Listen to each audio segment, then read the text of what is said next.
ఇప్పుడు ఉన్న పెద్ద హీరోలు ఎవరితో మీరు చేయాలని అనుకున్నారా? ఎప్పుడన్నా ఏమన్నా ప్రయత్నం చేశారా? అనుకున్నాను కానీ ఇప్పుడు మళ్ళీ. ఓకే, ఎవరితో అనుకున్నారు? అంటే విపులంగా చేయక్కర్లా, విపులంగా చెప్పక్కర్లా, ఎవరితో చేయాలనుకున్నారు? గ్రేట్ మెగాస్టార్తోనే చేయాలనుకున్నాను. Okay, first movie itself మెగాస్టార్తో స్టార్ట్ చేద్దామని. నేటి భారతమా ఏంటి? నేటి భారతం సబ్జెక్ట్ కాదు, సబ్జెక్ట్ వేరే సబ్జెక్ట్. ఓకే, బట్ అప్పటికి మేము సబ్జెక్ట్ అనుకొని ఎందుకంటే అదొక కాదా మళ్ళీ. అదే లేదు. ఓకే, చిరంజీవి మేము ఒకే కాలేజీలో చదివాము, ఒంగోలు సిఎస్ఆర్ శర్మ గారు. మాకంటే జూనియర్ తను. సో మనోడు అన్న ఫీల్ మీద మనోడితో మనం సినిమా తీద్దాం, బ్రహ్మాండంగా ఉన్నాడు అనుకోవటం. మేము సబ్జెక్ట్ తయారు చేసే నాటికి తను step by step, stage by stage ఎక్కడికో వెళ్ళిపోవటం. ఓకే, ఇప్పుడు వద్దులే, ఇప్పుడు మనం చేయలేములే దాంతో. ఓకే, మా అంతటి మేమే. అంటే ఎప్పుడు కన్సల్ట్ అయితే కాలేదా? లేదు లేదు. ఓకే, అనుకున్నారు కానీ.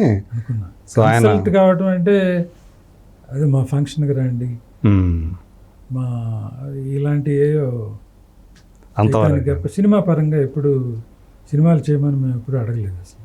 అదే. ఓకే, సో ఇప్పుడు మేము ఆ లెవెల్లోనే సినిమా చేద్దాంలే మనం అనుకుంటాం. బట్ మేము అడిగితే సబ్జెక్ట్ వింటే నచ్చితే డెఫినెట్గా చేస్తారు. చేసి ఉండేవారేమో, చేసి ఉండేవారు, డెఫినెట్గా చేసి ఉండేవాళ్ళు. అదే, అది అనిపిస్తాడు మీకు ఇప్పటికీ? అనిపిస్తాడు ఆయనతో సినిమా చేయలేకపోయామే అనేది ఏదైనా మనసులో? అదేం లేదు కానీ, ఎందుకంటే ఎవరితో చేసినా కూడా సక్సెస్ఫుల్ మూవీస్గా తీశాను. అవును, అందరికీ కూడా వేరేగా ఉండేది, ఇంకో రకంగా ఉండేది నా ట్రావెల్. అంటే ఇప్పుడు నేను కూర్చొని దగ్గరుండి నా ఇష్ట ప్రకారం చేయించుకునే వెసులుబాటు ఉండేది కాదేమో పెద్దోళ్ళతో చేస్తే. అదే, అది మళ్ళీ కొంచెం మీకు ఎవేగా వెళ్ళాల్సి వచ్చి ఉండేదేమో, వేరే అలవాటు చేసుకోవాల్సి వచ్చేదేమో, వేరే రకమైంది. అదే. సో మీకు అంటూ ఏమన్నా డ్రీమ్స్ అనేది మిగిలిపోయి ఉండయి, మనం చేయాలనుకుని అట్లాంటిది ఏదైనా ఉంది సార్ మీకు?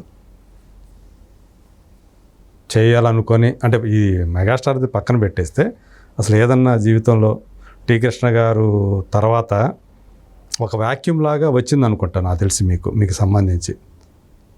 వాక్యూమ్ అంటే ఆయన పోయిన తర్వాత మళ్ళీ ఎవరితో తీయాలి నేను అలాంటి సినిమాలు ఏంటి? అప్పుడు ఫిలప్ చేసింది పరుచూరి బ్రదర్స్ అండి. ఓకే, పరుచూరి బ్రదర్స్ తోటి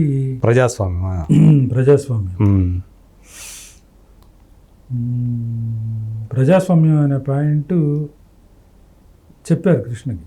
బాగుంది బ్రదర్, దీని మీద వర్క్ చేయొచ్చు మనం అని అనుకున్నారు.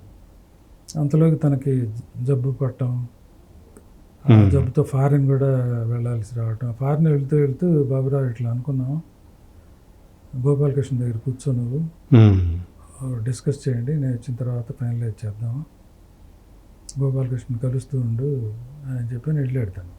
ఓకే, నేను గోపాలకృష్ణ గారిని పెద్దగా కుదరల, వీలుపడల. అదే అంటే వాళ్ళు ది మోస్ట్ బిజియెస్ట్ రైటర్స్. అవును, ఆ టైంకే బాగా బిజీ కదా, స్టార్ రైటర్స్. తను రావటం, చనిపోవటం అంతా జరిగిపోయింది.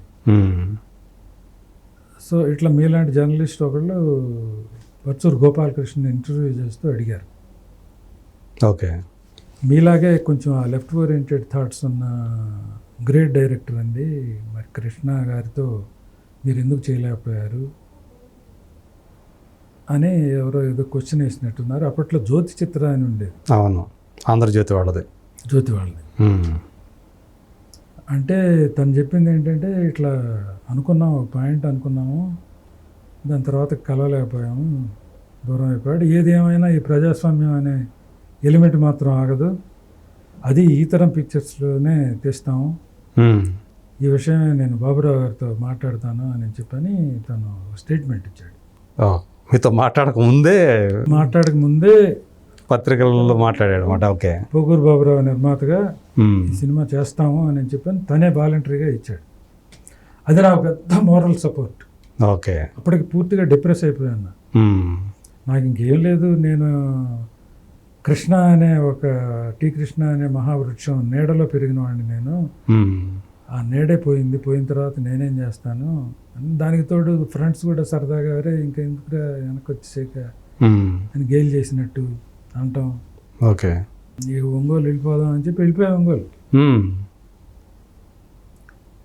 ఆ వెళ్ళిపోయినప్పుడు ఈ స్టేట్మెంట్ వచ్చింది. ఓకే. మోరల్గా నైతికంగా మంచి ఒక బూస్ట్ అనమాట. సపోర్ట్గా ఫీల్ అయ్యేదాన్ని. ఎందుకంటే అప్పటిదాకా నా ఆఫీస్కి వచ్చేవాళ్ళు ఎవరు నా ఆఫీస్కి రావట్లా. అంటే అదర్వైజ్ ఇప్పుడు హర్నాథరావు కానీ సుబ్బయ్య కానీ వాళ్ళు బిజీ అయిపోయారు. రైటర్గా హర్నాథరావు, డైరెక్టర్గా సుబ్బయ్య. సో వీళ్ళతో పాటు నా స్టాఫ్ అంతా వాళ్ళతో పాటు వెళ్ళిపోయారు. ఎవరు లేదు, నేను ఆఫీస్ బాయ్ ఉండేవాళ్ళం. ఆ డిప్రెసివ్ మూడ్లో వెళ్ళిపోయిన వాడిని మళ్ళీ just to say thanks to Gopalakrishna again I came to Chennai. Okay. వచ్చి కలిసి మా బ్రదర్ ఇట్లా స్టేట్మెంట్స్ ఇచ్చారు, నేను చాలా సపోర్టివ్గా ఫీల్ అయ్యాను, థ్యాంక్ యూ వెరీ మచ్. ఒక మోరల్ సపోర్ట్ నాకు. నో ఇది రావాల్సిందే, చేద్దాము అని అక్కడి నుంచి మేము డిస్కస్ చేసుకుంటా ఎవరితో ఏంటి అని చెప్పంటే ఇంత సపోర్టివ్గా నిలబడ్డారు బ్రదర్, మీరే సబ్జెక్ట్ చేస్తున్నారు, మీరే చేద్దరు అంటే మీ వింగ్లో నువ్వు ఉంటావు కదా మాకు ఏదైనా సపోర్టివ్గా అని చెప్పాను. వాళ్ళు నేనన్న ప్రతి మాటని కన్సిడర్ చేశారు. నా ఆలోచనలకి ఒక వాల్యూ ఇచ్చారు వాళ్ళు. ఓకే. అలా అంటే కృష్ణ అనేవాడు నాకు, నేను చాలా సందర్భాల్లో అన్ని సందర్భాల్లో చెప్తా ఉంటా, నాకు ఇష్టమైన ఈ కళారంగంలో నాకు జన్మనిచ్చింది టీ కృష్ణ. ఒరిజినల్గా మా నాన్న అమ్మ అయితే నాకు ఇక్కడ జన్మనిచ్చింది, సినీ జన్మనిచ్చింది అయితే ఆయన లాంటి వాడు. వీళ్ళ తర్వాత మళ్ళీ పునర్జన్మని ప్రసాదించింది మాత్రం పరుచూరి బ్రదర్స్ అని చెప్పి చెప్తాను నేను. ఓకే. వాళ్ళు లేకపోతే ఆ సినిమా ఉండేది కాదు. ఆ సినిమా సక్సెస్ అయింది. ఆ సినిమా లేకపోతే పోకూరు బాబురావు అనేవాడి ప్రమేయం లేకుండానే ముగిసిపోయేవాళ్ళు. అంటే యాక్చువల్గా అంతటితో అయిపోయేది, అసలు అయిపోయేది, రేపటి పౌరులతోనే అయిపోయేది. సో మళ్ళీ అంటే వాళ్ళు ఇచ్చినటువంటి ఇండివిజువల్గా నేను పనికొస్తాను సినిమాలు తీయటానికి అన్న ధైర్యాన్ని ఇచ్చింది ప్రజా. టీ కృష్ణ గారు లేకపోయినా కానీ మళ్ళీ మిమ్మల్ని నిలబెట్టి నేను సినిమాలు తీయగలను అనే నమ్మకాన్ని మాత్రం ఆ సినిమా ఇచ్చింది అనమాట. సో అలా అందుకని మళ్ళీ తర్వాత ఈ తరం ఫిలిమ్స్ అనేది కంటిన్యూ అయింది. కనీసం మొన్నటిదాకా. సో అయితే ఒక క్లోజ్ చేసే ముందు మీరు ఏమైనా అంటే నేను అది రాజకీయాల గురించి ఒక ప్రశ్న వేయచ్చా? అంటే మీకు రాజకీయాలతో సంబంధం లేదు కానీ ఏమన్నా మీరు ఇప్పుడు ఆంధ్రప్రదేశ్లో నారా చంద్రబాబు నాయుడు గారు మళ్ళీ రావటం, పవన్ కళ్యాణ్ అనే ఒక శక్తిలాగా రావటం, ఆయన అంటే చాలామంది అనుకోలే అసలు ఆయనకి ఈ విధంగా వస్తాడని. 100% సక్సెస్ రేట్ అయింది ఈ దీంట్లో. ఎక్కడైతే ఆయన ఒకప్పుడు ఓడిపోయాడో మళ్ళీ అక్కడే మామూలు విజయం కాదు కదా, అది 100% విజయం సాధించాడు ఆయన రాజకీయాల్లో. దాని గురించి మాట్లాడాల్సి వస్తే ఏం చెప్తారు? ఏం చెప్తామండి, వాళ్ళిద్దరినీ మెచ్చుకోవటం తప్ప చంద్రబాబు నాయుడు గారిని, పవన్ కళ్యాణ్ గారిని, ఆ కూటమిని రావటం అనేది ఇట్స్ మోస్ట్ ఎసెన్షియల్ థింగ్. అంటే మీరు ఊరికి ఈ మధ్య ఎన్నో వెళ్తూ ఉంటారు కదా, మన ఊళ్ళకి వెళ్తూ ఉంటాం. గతంలో అంటే ఆంధ్రప్రదేశ్ తెలంగాణ విడిపోయిన తర్వాత ఈ 10 సంవత్సరాల్లో అక్కడ పరిస్థితులు ఎలా ఉన్నాయి? మొదటి 5 సంవత్సరాలు మళ్ళీ చంద్రబాబు నాయుడు గారు చేశారు అనుకోండి, రాక్షస పాలనేనండి. అందులో ఓపెన్గా ప్రతివాడు చెప్పే మాట అది. గత 5 సంవత్సరాల కాలం రాక్షస పాలన నుంచి విముక్తి పొందాం. ఓకే. బ్రహ్మాండంగా ఉంటుంది, ఫర్దర్గా మన భవిష్యత్తు బాగుంటుంది, మన స్టేట్ భవిష్యత్తు బాగుంటుంది అని చెప్పి 100% ఎక్స్పెక్ట్ చేస్తున్నాం. అదే అందుకు తగ్గట్టే అన్ని అనుకూలంగా ఉండాలని కోరుకుంటున్నాం. సో అంటే నారా లోకేష్ కూడా తను కూడా ఎంత ఎగతాళి చేస్తూ వచ్చేవాళ్ళు కొంతమంది. సో అతను కూడా ఒక నాయకుడిగా ఏదైనా ఎవరికైనా one day will be coming, one day will come.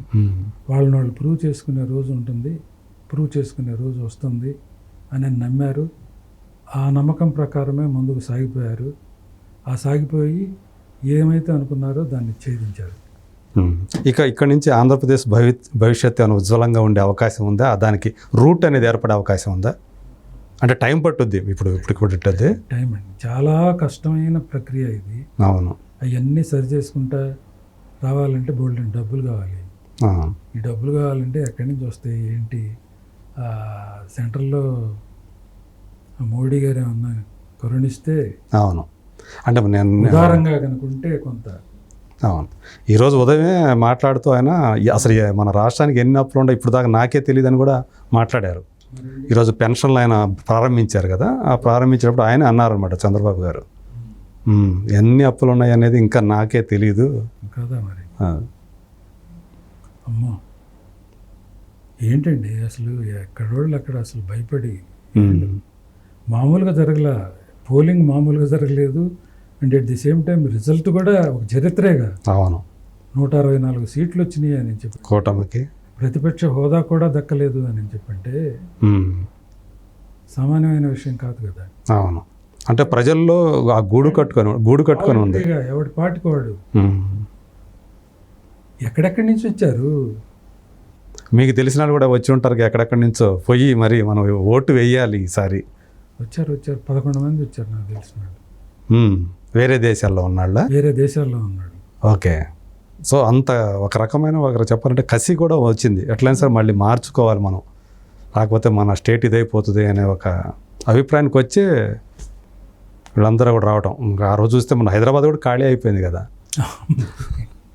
Road మీదకి వెళ్తే అసలు లేవు అసలు వెహికల్స్. సంక్రాంతి పండుగ అప్పుడు ఖాళీ అయిపోతుంది. ఖాళీ అవుతాయి ఆ రేంజ్లో ఎప్పుడు కాలేదు కదా. అవును, అమ్మో ఇంకా మనం గత 5 సంవత్సరాల క్రితం చూస్తున్నా కూడా ఇట్లా లేదు అసలు.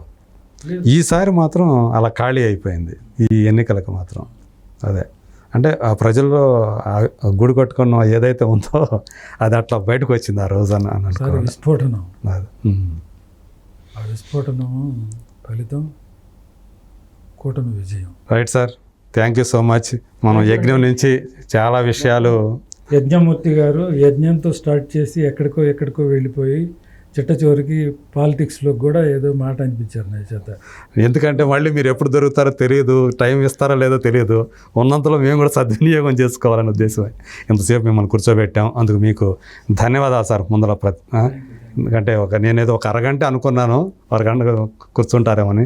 సో ఎంతసేపు మీరు చాలా విలువైన టైం మా కోసం కేటాయించినందుకు. కాకపోతే ఒకటే, మళ్ళీ మీరు వెనక సినిమాలు తీస్తే ఈ తరం ఫిలిమ్స్ అనే బ్యానర్ ఏదైతే ఉందో అది మళ్ళీ కళ్ళ ముందు కనబడుతుంటే అది వేరే ఉంటుంది. ఈ తరం ఈనాడు లాగా అదే ఈ తరం అనేది ఒక ట్రెండ్ సెట్టర్